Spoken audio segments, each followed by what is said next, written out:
Good morning, Liam. How are you? Not so badly, all right. Very nice to meet you. And so you brought such warmth and grace to the screen in your portrayal of Livius, such a beautiful and heartfelt man. So what was your experience like embodying him? It was really interesting. You know, it's funny you should say that because it was probably the main thing that made me say yes to this.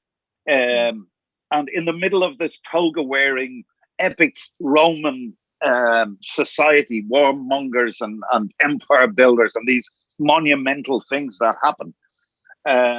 What interested me in the character was he was a single parent, and this young, gorgeous human being, his child, um, in our show, he treated her as an equal. He didn't treat her as a second-class citizen, which women most definitely were at the time.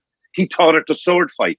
He taught her about diplomacy, politics, about her duty to the Roman Empire, to Rome, and there was never any question in his mind that she was anything other than his offspring.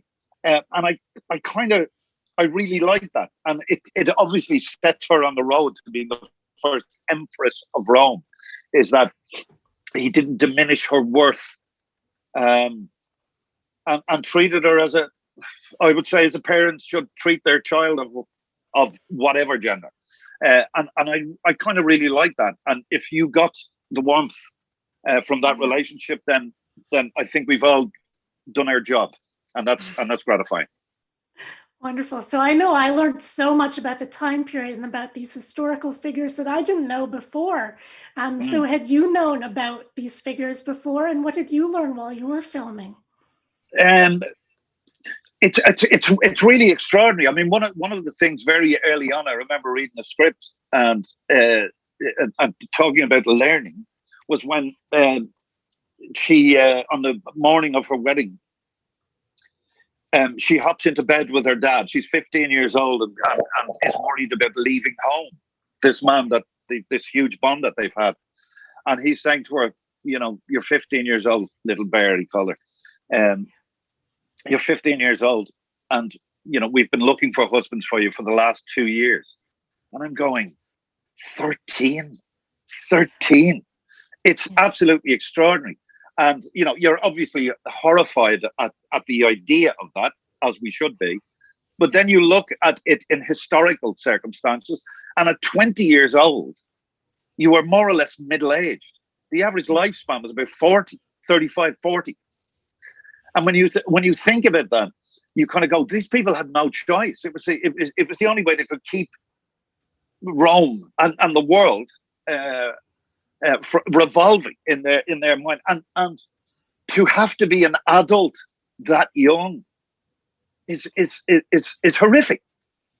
Yeah. So even that in place at that time informs every decision you make. You know, whether they be the daily decisions or where the republic is going to be. And I found all that stuff kind of interesting, and as well as obviously the interpersonal relationships between father and daughter, and the various people vying for power.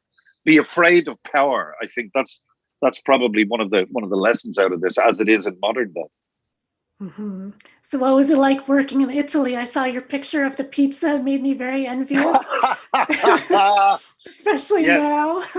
I know. Oh, listen, when my agent says they're shooting in Cinecittà in Rome, like, it's immediately you have to try and put that to one side, because it would be very easy to say yes just from the offer of filming in Rome. And I've worked in Rome before. I made a movie on the streets of Rome. It was absolutely wonderful. My first time in Italy was making a movie. I'd recommend it to every tourist. But Cinecittà, you know, the home of Fellini and, you know, Sergio Leone and Ennio Morricone, all these legendary names of Italian cinema, and to be working in the place where Fellini worked, and of an evening driving home to your hotel or whatever through the streets of Rome, and watching all the history of the story you're telling while you're driving and being picked up in the morning. and home from work every day. Beautiful. So what have you been watching or reading lately that you've been really into? Oh, oh my God, I'm terrible. I've hardly read anything. Um, it's bizarre. During the lockdown, there's 6 people in my house. My 3 kids, my daughter's fiance, and it's been. I'm almost guilty to say, because there's so many people have had an awful time during COVID and watched their, been separated from their loved ones. In a lot of cases, losing loved ones and losing careers and business and all sorts, and it's been horrific for people. And I've been really lucky. I live quite simply, and I don't have enormous bills, and to be locked down with my family it's been really enjoyable. We haven't murdered each other, which is kind of a plus. So the lockdown's been really nice. I love it. Well, thank you so much for your time, Liam. I really appreciate it. Thank you for Not your at all. art.